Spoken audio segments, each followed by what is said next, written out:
beaucoup de gens se sont imaginés que l'on pouvait opposer Aimé Césaire et Frantz Fanon. J'ai toujours considéré Fanon comme un compagnon de pensée, et plus, ce qu'on oublie souvent, c'était un poète.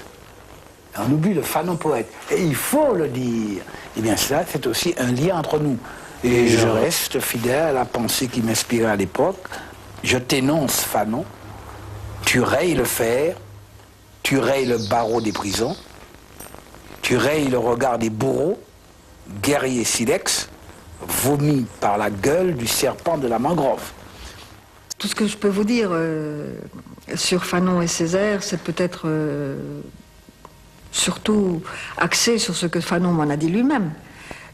Puisque j'ai pu le rencontrer à Rome, il était déjà à cette époque-là engagé dans le FLN, il se trouvait toujours entre Tunis et le Maquis algérien.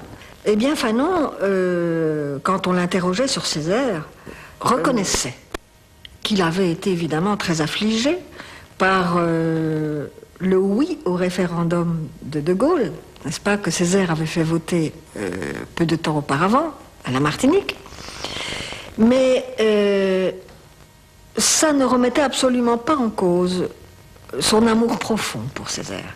Ça avait été son professeur, ça avait été son guide, ça avait été le révélateur de sa propre vocation de militant. Et il le reconnaissait toujours. Il savait bien que Césaire ne pouvait pas faire la révolution à la Martinique. Il ne s'y attendait pas. Et il avouait que s'il avait quitté la Martinique, c'est à cause de cela. Et que la révolution n'était réalisable qu'en Afrique.